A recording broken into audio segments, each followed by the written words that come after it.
Tonight we bring you a veteran of this program who hasn't been on for quite some time. He was gracious enough to accept my invitation with short notice. How short notice, you ask? Well, tonight's interview was supposed to be with someone else. I read his book, conducted my research as usual, but for personal reasons he could not make it. Hopefully we'll reschedule. So I immediately called Dr. Richard Alan Miller and asked him if he could fill in immediately, and he did. So let's see what he has to say. He's always a Pandora's box.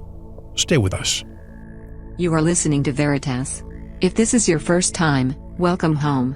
To listen to tonight's full interview and all of our material, join the VERITAS family and click on the subscribe button at veritasradio.com. You can make your purchase with a credit card, PayPal, cash, check, money order, and even cryptocurrency. We are now accepting Bitcoin, Litecoin, Ethereum, and more. Don't forget to visit the VERITAS store for focused life force energy, MMS, rebounders, CBD pure hemp oil, pure organic sulfur, flash drives with all our Sanitas and VERITAS seasons, and other great products. And if you want to get in touch with Mel, want to be a guest on this radio program, have a guest suggestion, or have feedback, just click on the contact button of our website at veritasradio.com. And now, here's your host, Mel Hostelrick. Dr. Richard Alan Miller is one of the pioneers in the study of the paranormal. His work in mind control is unparalleled. Beginning in the early 1970s with Navy intel, that work included chip implants, drug studies, telepathy, ketamine and BZ gas, and synthetic telepathy. Today, with newer definitions on what constitutes the mind, that field has taken a new direction. Dr. Miller is in his element, with his take on Dr. Timothy Leary's 8-circuit model of consciousness. Using his holographic model of the universe now allows for a more comprehensive definition of the mind. And we have a more comprehensive bio on our website. You already know him. His website is richardalanmiller.com with one L on Allen. And directly from somewhere in the state of Oregon, I would like to introduce our friend, Dr. Richard Alan Miller. Hello, Rick, and welcome back to VERITAS. How are you? Yeah, I'm good. I'm actually good. Thank you for calling me. And it's nice to be back in touch. Was it 2018? I think so. Yeah, it was years before COVID. So let me just disclose something. You know, I've said to you before, to my audience, that sometimes the most stressful things a host can go through, and especially I am very selective of who I choose every week. But every time I have somebody, I read a book or I do extensive research. You know that for the past almost 15 years. Well, I had someone who I'm not going to explain, but at the end of the day, missing in action. So what did I do? I immediately called Dr. Richard Alan Miller, and he complied, and he said that he filled in because this interview airs the day after we record it. And here he is. Richard, a lot of things... A lot of things are happening around the world right now. I don't even know where to begin, but this morning you sent me something from Natural News where basically they're saying we have 3 months of food production, and after that, who knows what's going to happen. The world will starve. I think that might be a little bit too negative, too exaggerated, or maybe not. What is your take on that? I concur, but that was a little private thing I have with Dr. Norm Shiley and Leo Cassidy and a couple of other old people from the USA Prepares. I did 10 years of radio every week, and Dr. Norm Shiley became a really good, close personal friend, and we did an experiment with some children, and it was incredible because it led sixth graders. Over 2 years, we did a classroom of school children from different schools that would ask questions that they couldn't find answers to in their school system. And I can give you some examples in a minute, but it was amazing to give that child that level of empowerment. And then we did a second book, what happened later after they were 21 years old, and how that ability to go on national news and ask questions on national radio, and how it affected their lives. And those two books are going to be really interesting because Children ask the darndest questions. That's the title of the first one. And it would be a question like, if pigs are so smart, how come parrots can talk and pigs can't? Yeah. It's an insightful insight was children, in my humble opinion, are possibly our single most important natural resource. And we're squandering it in our educational processes. I'm 78 years old, and even when I was growing up in the Philippines, By the way, your volume might be too high because you're distorting. Okay, I'll try not to be so excited. When I was growing up in the Philippines, I had Latin in second grade. And when I was in high school, they had mechanical drawing and home economics and wood shop, all these different skill sets that high schools are no longer offering. And leaving no child behind, I think everybody's being left behind because of this. And I wanted to do something different in educational processes. And it wasn't exactly like that movie that Tom Hanks did about children, but I feel like we're doing something terrible. Now, jumping to the other question, part of your question, national news is the national news has been banned by a bunch of different places. I don't know how to make judgment on the health ranger, but Norm Shealy is an old fan, and so was Luke Cassidy, and they were commenting. And when they made comment on this note that he put out, I actually did some studies for the military and the Department of Interior back in the early 70s regarding Carrington-like events in Doomsday 1, 2, and 3. And one of the reasons why I could make an argument that I feel like we're in a petri dish. Now, aside from New World Order, the Democratic Party and infiltrations and whatever going on, there's something else going on.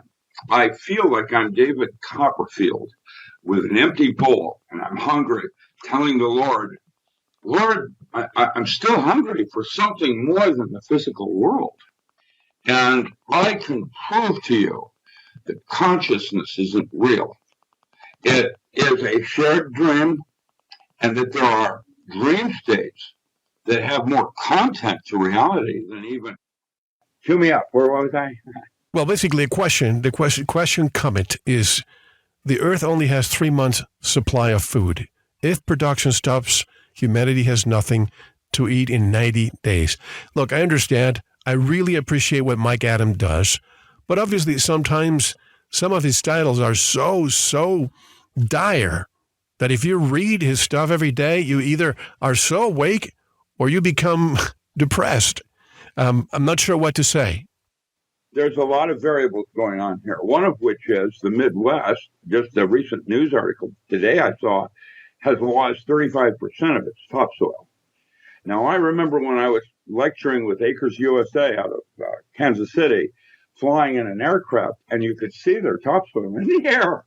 I mean, I'm not kidding. It was, the winds and everything, because of the chemicals and other kinds of things that they were using for agribusiness to be distinguished differently from small farm ag, where you can't afford to, spray everything and nuking it with such things as Roundup. That is one of the things. My take on it has to do with some studies I did with the Department of Interior on Carrington-like events. These are doomsday events where mankind is pushed back to zero again. And that's one of the reasons I said I could make an argument about being in a petri dish, because it seems like if time is not real, what does it mean to say we've been here before, like the Vermont aircraft, that kind of thing, where there's evidence of high technology, and then mankind starts back at zero again, pretty much like human versus GMO and Cro-Magnon versus Neanderthal.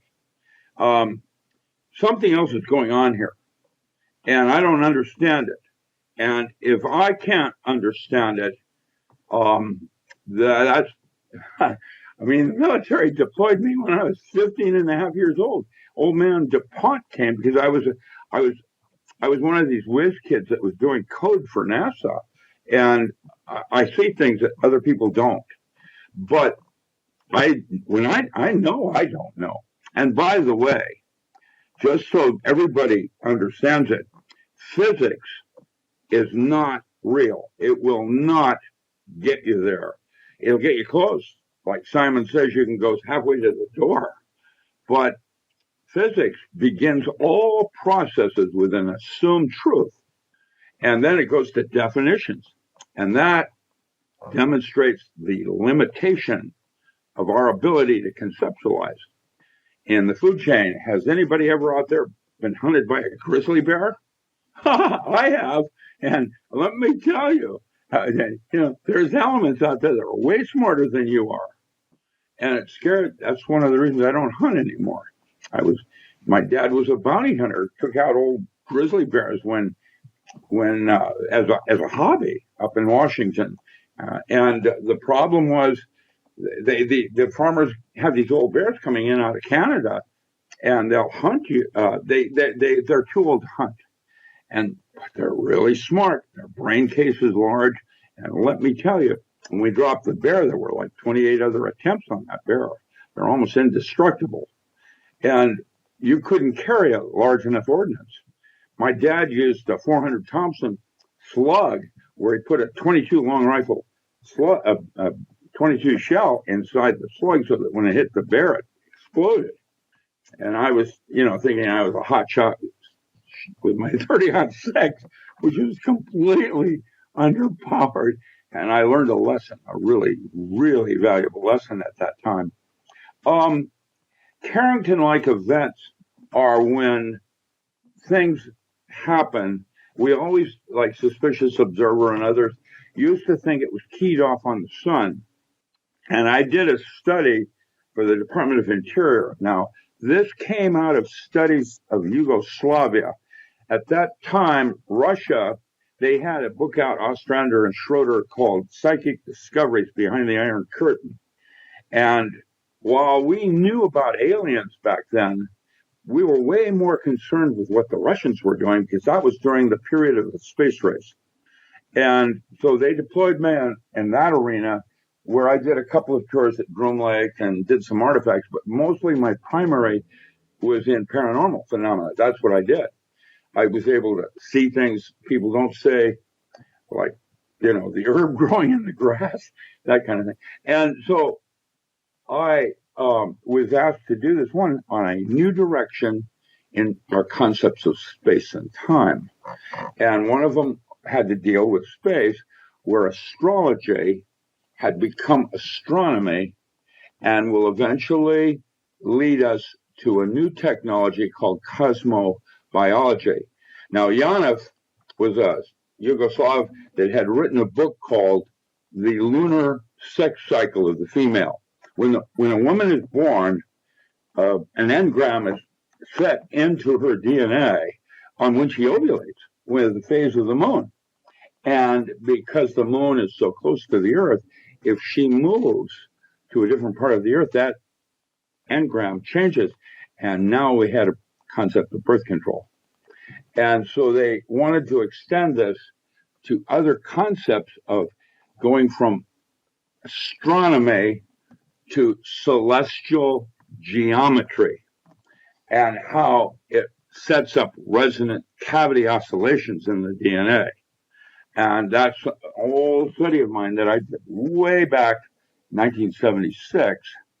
And now, as part of a new field theory that I'm going to write, knock on wood, with two Russians on the concept of going not from a holographic system dealing with information and how information folds down into itself or out of itself like a fractal, but I'm going to be using a form of knot theory, writing about the multiverse, the space between when a proton is a particle and when it becomes a wave. That is where the multiverse is. And some of my equations are now demonstrating that one of the simplest concepts of it is that when you see your daughter or son, that is basically at that moment you having made a different decision. And that's only one of the basic first things that are coming out of this new math that I'm doing. That's how awful or how distorted the concept of space is and time. We have no idea what we're doing here. So we went from 90 days until we starve to cosmobiology. Let's focus. Okay, so we're discussing this event right now. We see what's happening in Ukraine. But a lot of wheat comes from that part of the world. In the United States, the federal government has paid farmers not to produce. So it's almost like they have this implosion or controlled demolition of the United States. But you mentioned one word, Vimanas. Vimanas that existed thousands of years ago in India, flying machines, and people say, how were they able to do that? So I have a question for you. I'm looking at a map from 1450. This map from 1450 has the entire continent of Africa full without a single ounce of desert. Completely. The west of the United States also. So this is before Columbus allegedly came to rediscover this part of the world. So what happened that created, because people think desert, they think of Sahara, they think of parts of Arizona and California and New Mexico. But there's also, I call those infernal deserts. But what about invernal deserts? Snow. We're talking about the North Pole. We're talking about Antarctica. There's a desert there as well full of snow. And they're covering what used to be Hyperborea and parts of the North Pole where the magnetic north or close by is. What do you think happened that created all these places in Africa, thousands and thousands of square miles of desert that used to be populated and civilization used to exist there fully? Those are seasonal changes that are what we call Carrington-Like events, near extinction events, where there are global mass land changes because of pole shifts and or something from the sun. And what I've discovered back in 1976 is that using the concept of celestial mechanics, when the planet Uranus is in a specific geometric alignment with the Earth and the Sun, there's a major Carrington-like event. Probably I-5 is, and on the West Coast, is going to shift into the ocean. Now, we've been talking about that for a long time and when it's going to happen. And there's a volcano off of Crescent City that is active. And that will be, according to Edgar Casey, others, what will set off this Carrington-like event. And everybody's got different dates. One of the reasons they did the Parker dive last winter is to determine the beginning of that end. And on these seasonal changes where there's this complete, massive, immediate change on global changes on the Earth. It isn't like gradual. There's warnings leading up to it, and then it happens. And when it happens, it's catastrophic. And for the people living in that area, and things like food become serious. That's why they had the repositories for seed. That's why they do that. That's why, people are talking about survival and, arming up, making sure you have water, blah, blah, blah, survivalists. The geometry is set off by a solar minimum. And like the moon does your phase once a month, when you want to know what's going to happen astrologically, they've used the moon as a trigger mechanism that sets off events for a change in your life. Saturn return, that kind of thing.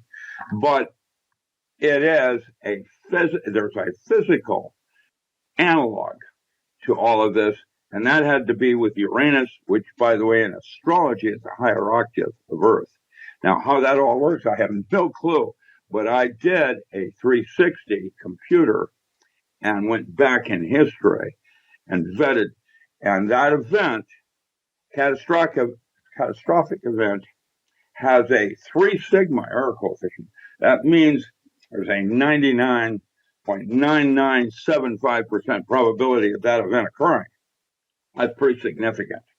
And that appears to be based on the variations in solar minimums. That sun is what triggers that one off, not the moon. And that one is because the sun has a regular, almost predictable solar minimum. That's why we have the creepy weather we're having. This is the lead up to what's about to happen. And it'll be the quickening, or whatever the word you want to use, that will set this whole thing off. And my calculations back then was between late April, March, early April 2024. Now, whether or not that happened, I have no idea. But I can tell you mathematically, there was a 3 sigma error coefficient to it.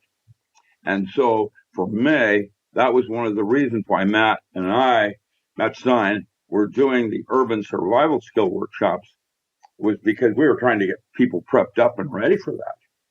Let's talk about a few things here. We'll come to Matt Stein because I think we definitely need to talk about him and preserve his memory. But what about chemtrails? I mean, chemtrails are there. We know that they take the humidity from the air. Look at what's happening in California. It's almost as if they're, with the real estate prices and the taxes and the fires, they're trying to push everybody out of California because probably the elite wants that. Same thing with Australia and New Zealand. What about climate change? A lot of money too, by the way. Yeah. But that kind of money to make those chemtrails, you figure it's $10,000 an hour. That's right. And you watch aircraft deploying that kind of chemistry in the atmosphere. Who's paying for that? Well, the question I have, and people say it all the time, I mean, with these mask mandates that were stopped, until for now, at least yesterday, people saying, oh, look, people on the planes are clapping that the captain said, hey, we just heard the federal government is no longer going to be enforcing the mandate. But I think instead of clapping when your captors let you out of your cage, shouldn't we fight for our freedoms? And if everyone who would have said getting on a plane, no, I am not wearing a mask, they would have stopped this a long time ago.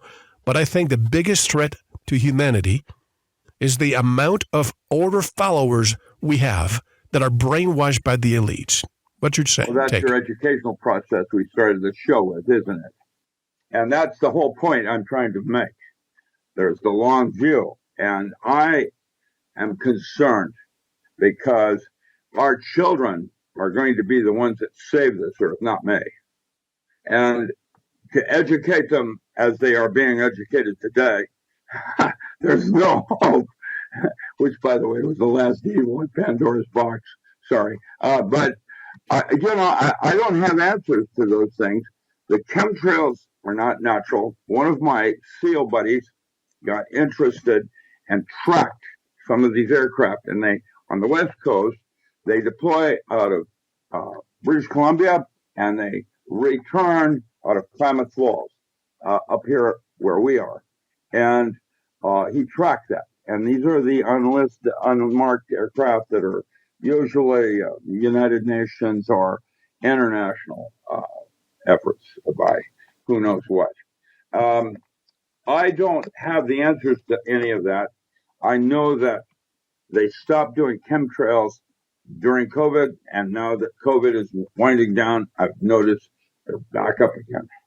And I don't understand why or what's going on literally. And I still have clearance with military. And if I don't know, I'm not sure what that really means. And the question is, are there even pilots? I had top secret clearance with Walt Remits. Even then, they never gave me full disclosure. Even then, I was as high as it gets. And even then, I had a UFO fragment I was looking at. Well, it wasn't UFO. I don't know what it was. But it was a piece of material that was supposedly advanced technology. I looked at it at the University of Chicago in their vaults. And what I did is I fired a 50 caliber cannon at it and then went down with an electron microscope to see the lattice damage. And it was 100 times stronger than diamond and led to a concept that we now call electrophoresis, which is memory. And we have that now. It's called a fullerene, but, when carbon bonds to itself, but C60, C120. But that was not known at the time I was working with Buckminster Fuller. We didn't even know that. That's another book I'm writing called The Marshall Papers on Bob Marshall, the idiot savant that was working with Buckminster Fuller that led to the concept of the buckyball. Now, all of those things, it's interesting how they're, with someone as old as I am now starting to see things turn. That's why Castaneda, go back to, said there were four enemies of man. There was fear. When you overcame fear, you had personal power, and power corrupts. And then, as you got wiser, you had clarity. That was the third enemy. And the fourth enemy is the one I currently enjoy, old age. I'm too old to do anything about it. I don't know what's going on. I can tell you that when a child sees a plant, tomato plant, growing in February or March, producing tomatoes, that child is never going to have a fear of food again. And I did a series of workshops with famous Michael Moore, brought me in, famous photographer, and he had me teach Chattanooga how to produce their own food. And it took me 4 months of workshops, and today Chattanooga produces 40% of the food they consume, whereas a city like Seattle or LA produces less than 3% in a so-called just-in-time delivery system where you get your tomato plants from Mars. I don't know where they come from. Avocados. It's certainly not from Hawaii. And I can tell you that Chattanooga, what they did, Chattanooga took their downtown center where all the businesses were, stripped it out and made it a farmer's market with a stock exchange that on surplus items each day for cottage industry. And you can look from there down to Atlanta and realize, that Atlanta is a world of hurt, whereas every single restaurant on the Chattanooga River right now has a greenhouse next to the restaurant. And that concept is going to be how we survive. We need to have a decentralization of everything. Yep. What you just said, Rick, decentralization, that is key, because with the people we have in power, I don't know if they're actually people. I'm starting to venture and wonder if they're not even people. But when, for example, today we just heard the news in Arizona. We've been told to prepare because the federal government will reduce the amount of water we're going to be getting. So you get, the pandemic, then you get the possible war. Now you get the possibility of not having water and maybe just having water every few days. I know there are people in certain islands of the Caribbean that go through that every single day, so they're used to it. But you mentioned education. I don't call it education. This is indoctrination. I spent the latter decades of my life deprogramming myself from all the indoctrination, and now it feels lonely because most people don't get it.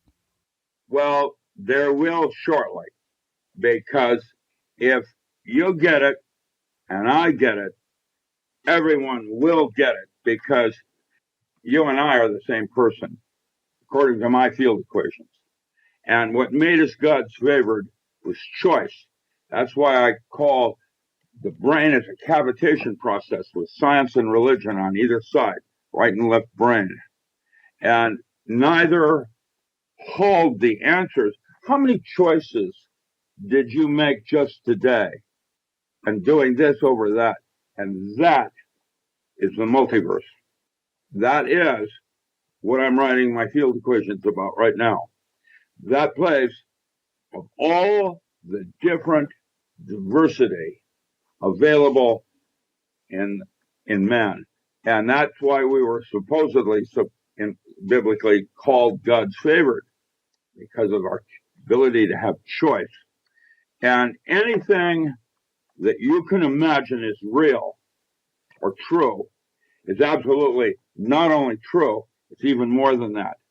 And so what you envision as God is what you personally are capable of achieving in this lifetime if you're using your full potential, and that is less than even halfway to God.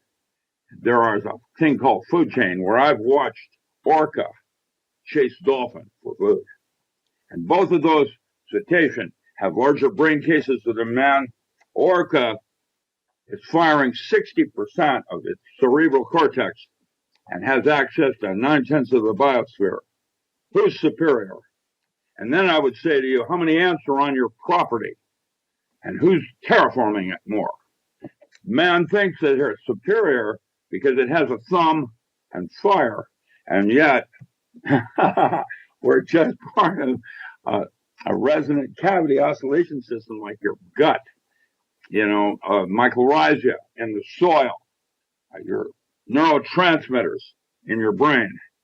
That's the field equation I'm writing now. How that all relates to dialogue with entities and resonance. Look at I'm glad what you're saying about the cetaceans and the ants, and I can also think of the western honeybee or the early bumblebee. They live between 28 days and 60 days. And look at them. Without them, we can't survive on this planet. What they do in those 28 days in comparison to what we do in a lifetime. And there's actually the Ant-Man of Mexico. There was, that was an experiment, probably another petri dish, where there was hive consciousness.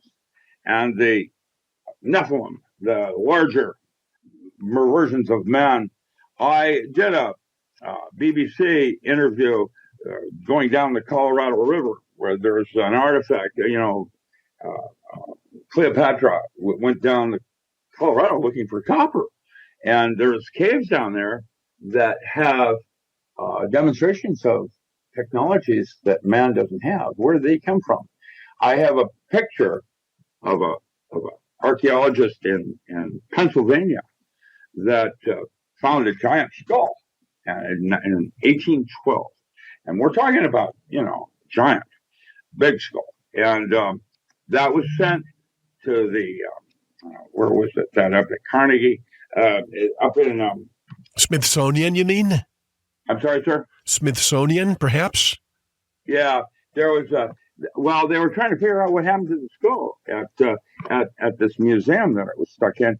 And it was, I did a study on that and found that there was a religious leader, Methodist minister, that his flock was taken over at that time of that discovery by Joseph Smith, that formed the Mormons. And he dogged himself, and it was his two sons that ran that museum. And I'm trying to think. And so I think what they did is they dumped that skull in the Atlantic somewhere to vet their father and getting his ministry back into space people. I don't know how that all goes, but it's interesting to note how history is a little different. I've been to Antarctica. I did that on a tour, one of my tours, and I was the physicist in charge of trying to figure out how the whole thing worked, being, in a cavern that was more than a mile high. There's the Nazi base there. The 19 slips were submarines. They were destroyed. It looks like a nuclear weapon took that out. Further down was a Viking base from 14th century, and that's not even in our history books. And even further down was a hall at the time I was there in the early 70s, went 100 miles straight down into the metal. And the technology that we had no way to go 100 miles straight down. we didn't have helicopters that could do anything like that. And anyway, as far as I knew, that far down, there would be stone rock would have been molten lava or plastic. Is that proof, Rick? Is that proof that if the Vikings were there? And obviously, they probably didn't have an icebreaker, a nuclear icebreaker, as we would have. That part of the world was not under ice at the time? Yeah. We deployed in from a full island and went in with a sub underwater to get into it. But the place was a light. Now, what I discovered, that's how I discovered bioluminescence. It's another one of my discoveries, was that there was a bacteria on the wall that was eating the lichen, and that was creating light. And that's how it was. And over a mile high with weather underground. I can go right now in the United States. I can go all the way from Florida all the way up into Maine without ever coming on up above ground. Are you talking about the underground highway that we have here in the United States? Oh yeah. They're natural and or created. When Dennis Kucinich was running for president, a friend of mine had me out for radio doing a 3-hour interview with Dennis, and he had me visit 8 of his bunkers. He called himself at that time the president of the Midwest. But I went to Wichita, and out came Arlo Guthrie and his daughter and his granddaughter. They sang a little Americana. It was very cool. I'm old, and so I'm more value. I like the older value things that we used to have. Yeah. For me, I think the U.S. Postal Service is the only thing our government ever got right, and now they're trying to privatize it. That is the front lines, like Cambodia, where I train SEALs. I can tell you that the Postal Service in the United States is exceptional, and they're always smiling no matter what. And yet, when Canada went on strike up in Toronto, they were sabotaging people's mail to get their point across in Canada. And I know for a fact that U.S. Postal Service would never have done anything like that. They're just really there all the time. The Pony Express was only for 6 months? I think it was. And yet it set historically the concept of the importance of communication. And so tell me what you saw. What did you see underground? Are you saying that you took that highway?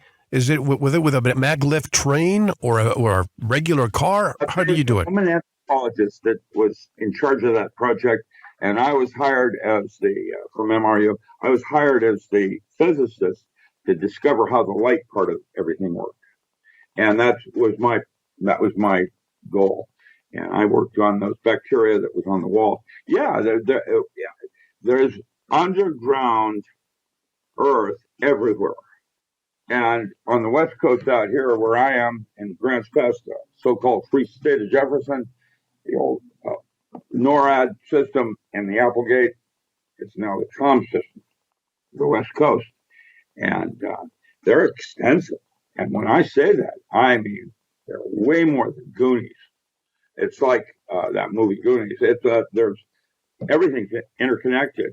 And what hasn't been interconnected is now with new technologies. Up in Seattle, I remember the old. I grew up in Seattle, and the Seattle used to be in a slightly different location in 1902, and then they had the earthquake there, and everything got buried. We used to, when I was a kid, we'd go down through the manhole covers in what is now called Pioneer Square, and that whole area down there. That's where Seattle originally was. And I find old furniture from 1870s. It's really cool.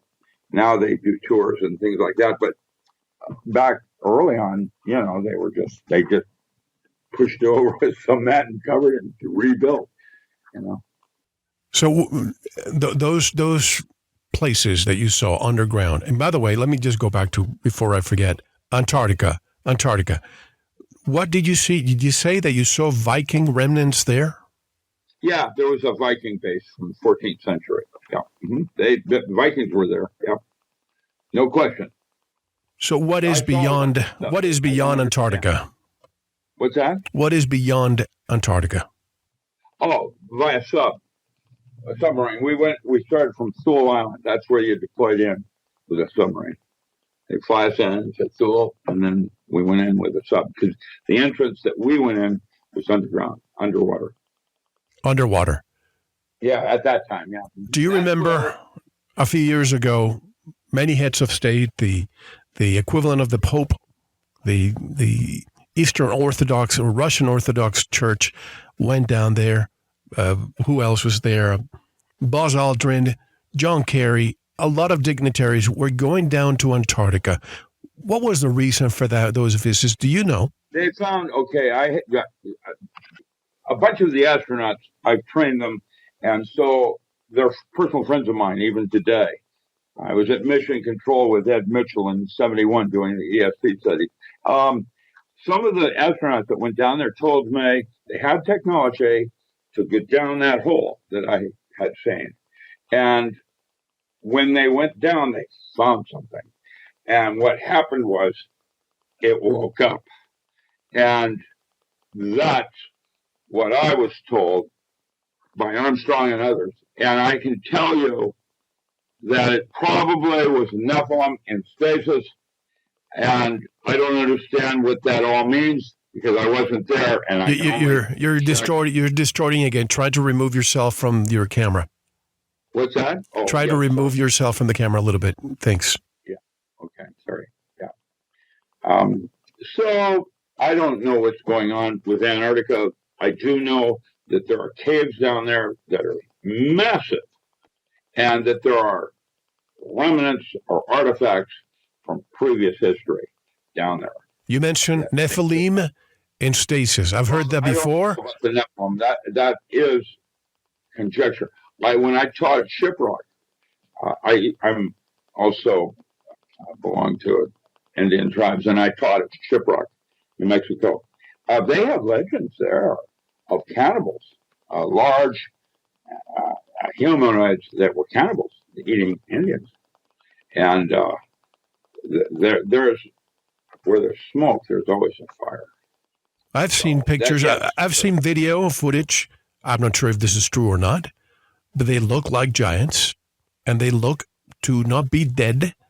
And I've been told that they might be what we think of the Nephilim in stasis. So if in actuality we found some Nephilim in stasis in that part of the world, did the United States or whoever, I mean, you know how many signatories are on the Antarctic Treaty. And let's stop here for a moment. In the year that NASA started, I believe it was 1959, that's when the Antarctic Treaty started. A few countries signed. Now we have over 100 countries that don't allow anyone to go beyond that part. And what Admiral Byrd allegedly said, he actually said it, that in his expedition, he found resources that could power the world for millions of years. He found tropical places. So the question is, why are we not allowed to go there? And it's not that I want to commercialize it, but everything that has been discovered, the plane, the car, everything is commercialized. We haven't gone back to the moon. We should have a camera up there looking at Earth. And by the way, we went there 6 times. 12 people walked for 2 days each, and they took a lot of pictures, but not even one picture of Earth from up there, from their cameras. Why? I can't answer that. I can tell you this: there's more for a smaller planet. There's more water volumetrically on Mars than there is Earth. But why so much interest in going to Mars and not going back to the moon 50 years later? Wouldn't that be a great stop before going to Mars? What I can tell you is I went to Mars. I did a Mars project for the government. It will be in a book series I call The Time and Body, Electromagic, and Yogatronics. And the work I did in 74, 79, and the last work I did in 1983, creating my own wormhole using sacred geometry. You can't travel in space physically. It's not possible. We have no way to protect ourselves from gamma rays and neutrinos. There isn't anything that will stop those. The reason, when I was at Mission Control, and the reason they do a precision in their countdown, 5, 4, is that just before liftoff, they have to punch a hole in the ionosphere. They have to, in other words, to get an astronaut through that, there's no way you could get through there otherwise. And that was why they have the precision in the countdown. Now we have HARP, but back then, it was an iffy kind of situation. And even doing around the moon, Edgar Mitchell is never going to have children again. And to go to Mars, nothing would survive. Wait. Edgar Mitchell had children. Well, was that before or after his moon experience? Because, when you get out into outer space, past the protective cover of the Van Allen belt, right? You're talking about serious changes in the body because of the radiation you're exposed to. And not only does the Earth have a bubble around it, but so does the sun, the heliosphere, and so does our small universe out past the Oort cloud. And I can tell you that there's more going on here, and we simply do not yet have a concept of what we are doing and why we're here.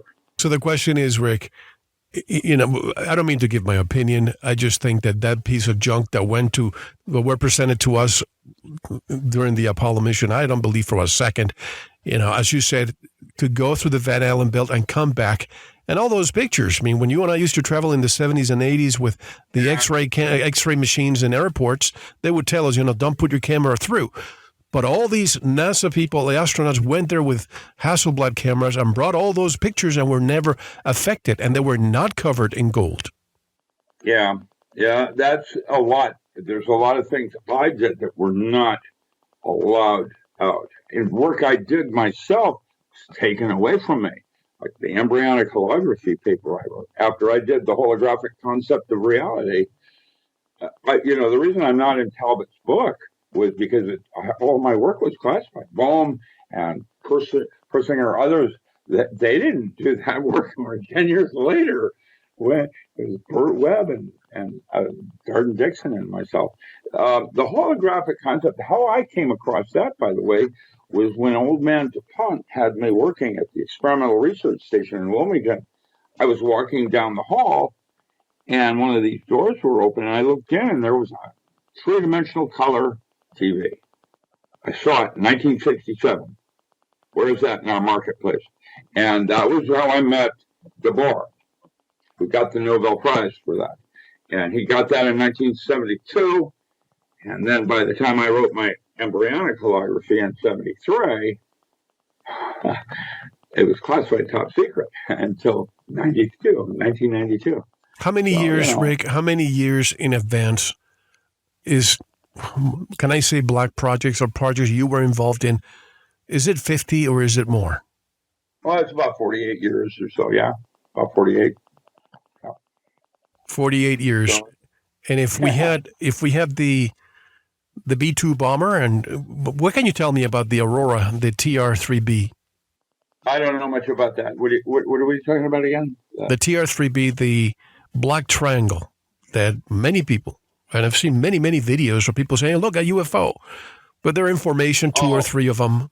Well, my response to that is, if anything, well, that's chapter 8 in my non-local mind book, The Mind's Eye, where imagination is reality. Anything you can imagine is possible. You can count on it. That's Merlin in the book T.H. White wrote, and Merlin said to Arthur, anything not specifically forbidden is mandatory. If it's possible, you can count on it. If it's possible, you can count on it. That's a good one to think about. Realizing all of these different events and what you think is happening, you're creating your own reality. And that's one of the reasons why all your saints in history have stressed the importance of training the mind, meditation. Take control of it and use it as a tool, not an arbitrary anywhere it wants to go. You train it, and that's what I'm writing about now in my magic series is as an advanced form of physics, where you use your mind as a tool. You see, in 1974, I moved the Manager Foundation from Topeka using biofeedback to the University of Washington using video feedback. I had a Buchla, and I was using audio and video feedback systems, and that's when I discovered Cymatics, which is the diamond body. The second part, electromagic, is when I used a Mora and Endomet German acupuncture equipment and was able to bypass drugs and create my own hallucinations. Any drug experience you have, that's a neurotransmitter. It's not the drug. The drug, like mushrooms, have chemistry that's very similar to, but not precisely accurate to the neurotransmitter. And when your immune system sees that these invading lookalike chemistries, goes into freak. That's how lysergic acid diethylamide is broken down, LSD, into the body and into the urine in less than 20 minutes. And the next 20 hours of hallucinations is from your own release of neurotransmitters. And those neurotransmitters, the brain, is like a second gut, a dialoguing with the multiverse. And that is electromagic.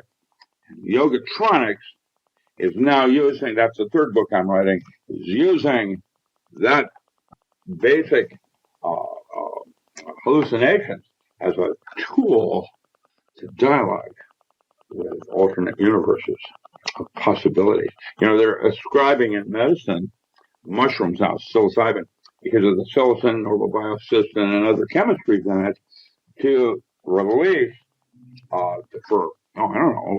placebo, depression, things like that. And it isn't the mushroom that's doing that. It's your own brain's chemistry in response. And that response is an alternate universe where you can do things you can't do in this universe. I watched a woman rip a car door off. She took it off to save her daughter in a flaming automobile. And that's impossible, because there's no way adrenaline makes the body's muscle and bone stronger than steel. So how does she do that? And that's the next step in man's evolution, is to have access to these alternate universes, or what we call the multiverse, where you use them as a tool. And magic, then, as I understand it, is sleight of mind, not sleight of hand. You mentioned, Rick, cymatics. Let's stay there for a moment. That is something that fascinates me, because we see cymatics in crop circles. We see cymatics in the ancient cathedrals around the world. All those circles that we see, those are cymatics. It's basically your body's response to geometry. It's visual. It's how can I say? It's visual music.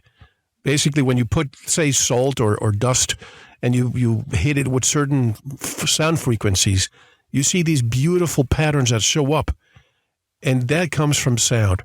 And also, you mentioned Vimanas. Let me go back to that for a moment. I am more than convinced now, Rick. They're just removing mud from certain places around the world and seeing beautiful patterns, beautiful architecture under our soil, maybe a few meters underground. Do you believe in the resets that happened in the past? And it's not that we are learning. We are learning because we forgot, and we had resets in the past. Well, my humorous response to that would be, I wouldn't have seen it if I hadn't believed it. That's what it's all about. That's why consciousness isn't real. It's a shared dream. That's my mentor, Dr. Stanley Krippner, who's working at Maimonides and dream telepathy. There's things going on. We don't even have a clue what's going on. We think we're superior, but when you get hunted by a grizzly bear, trust me, you know that there's something superior out there. I mean, it scared the Jesus out of me. Have you ever been hunted by a grizzly bear? It's scary. Nope. They're really smart. Thankfully not, but ask you again, do you believe that in the past we've had resets? And when I say reset, you know what I mean. I'm not talking about Klaus Schwab. I'm not talking about Klaus Schwab Great Reset. I'm talking about a reset where most of the population was either annihilated or relocated somewhere else or reintroduced to the new world. Or the old world, rather. Had to start over from scratch. Exactly. Flint. Yeah, there is something else out there going on, and it's time for us to wake up and jump out of a petri dish, kind of like COVID virus did, because I don't. Carol Rosen is a really good friend of mine, and she talks about her work with von Braun and the breakaway. I can tell you that there is something else going on, and I don't know what it is, but I can sense it. And what do you mean specifically? What do you mean there's something else going on? I think we're being controlled by something beyond that. If you dumb them down, maybe we'll mine more gold for their Dyson sphere. I don't know. As a metaphor. I can tell you something else is going down, because why would we want to dumb down our children? Because they're waking up? Because they're being indoctrinated, but they're waking up? Come out of sleep is what they're doing. They're not. The children are already awake. When you're born, you're already good to go. Right. And what's happened is you get stuck in Hades, Persephone, or whatever. I don't know. I don't have the answers to that. I sense there's something more going on, and I want something beyond the physical. I'm hungry.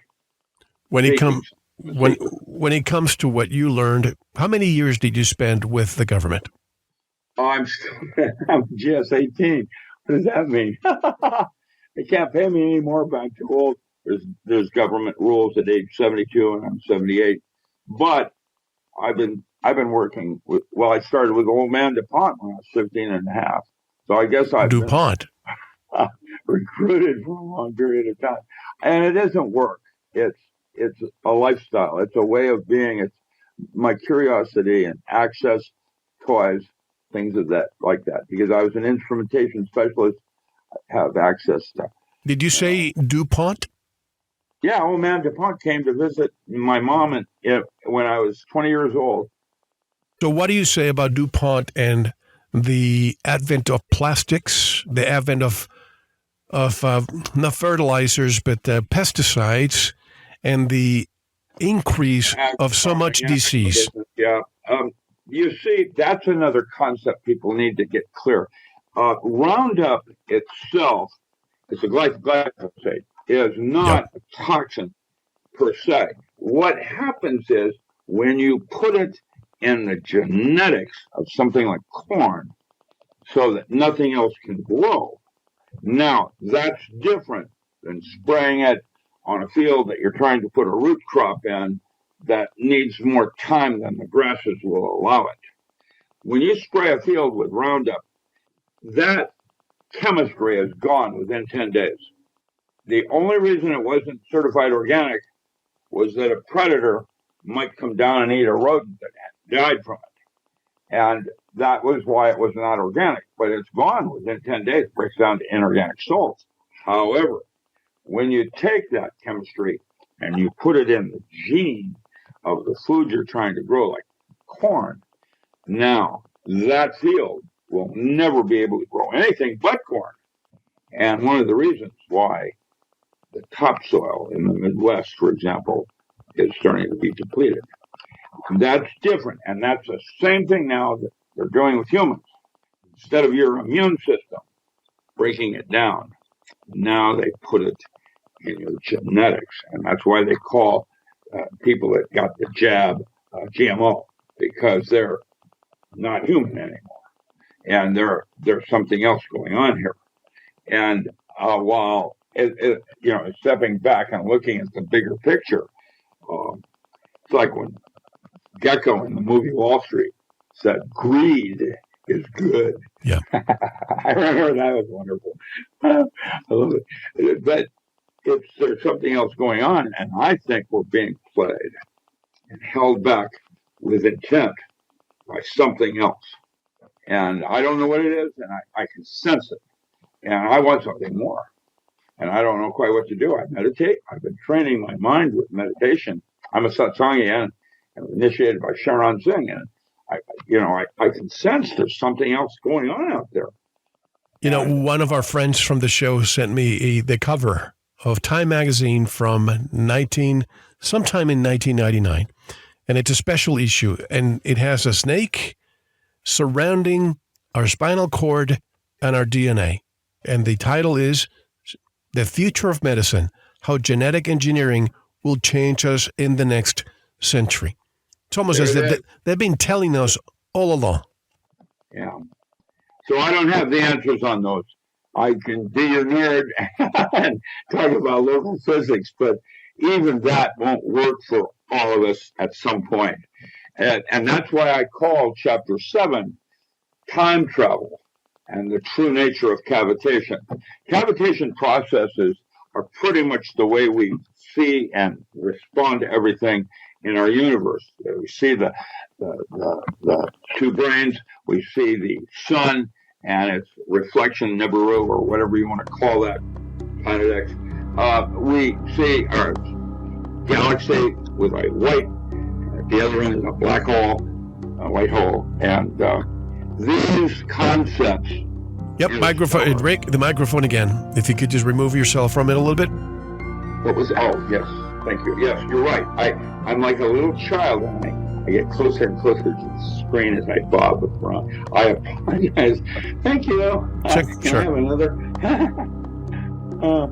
I'm like a little kid still. By the way, did you say you went to Mars? Yes, I did. Then don't tell me. I want to hear your story on part 2 because we have to break. Rick, I know that you rely a lot on the sales of your books. How can people learn more about your work, your books, and all your material? My website is richardalanmiller.com, ALAN. Thank you for that shameless self-promotion I need. That's my only source of income now is my books. And I'm writing my brains out right now. I have 15 audiobooks just on the work I did in metaphysics at Harvard, at other universities. I taught metaphysics for 11 years when PC Link was changing to become AOL and America Online. Mark Hume hired me to teach metaphysics, and I used the WELL out of San Francisco and the IES, Interactive Educational System, out of Humboldt, and did the first online courses on metaphysics on that. And that's a long time ago. That was like 92, 91. So anyway, thank you. Okay, we'll come back and we'll discuss your visit to Mars. Wow, you mentioned PC Link. I remember AOL, Prodigy, CompuServe. A lot of our youngsters who listen to us probably wonder, what is that? Wasn't that from caveman times? But I remember that vividly. And I remember the bulletin boards that I used to visit every night, leaving the connection on so I could download all the conspiracies and all the stuff. And, one image would take me an hour or two to just download one image. But when we come back, we have Dr. Richard Alan Miller, who has been gracious to come with very short notice to be with us today. One more hour to come. This is Mel Hostelrick, and you are listening to VERITAS. See you in the member section. Thank you for listening to the first part of this important VERITAS interview. To listen to the rest, and all of our material, proceed to the member section, or join the VERITAS family by subscribing. Click on the subscribe button at veritasradio.com. You can make your purchase with a credit card, PayPal, cash, check, money order, and even cryptocurrency. We are now accepting Bitcoin, Litecoin, and Ethereum. Don't forget to visit the VERITAS store for Focus Life Force Energy, MMS, CBD Pure Hemp Oil, Pure Organic Sulfur, flash drives with all our Sanitas and VERITAS seasons, and other great products. And if you're listening on YouTube, like, subscribe, and share it. And click the bell to be notified when new interviews are available. Now, proceed to the members section or subscribe to listen to the rest of the interview. You don't want to miss it. Thank you for listening to VERITAS. Because you don't want to believe. You want to know.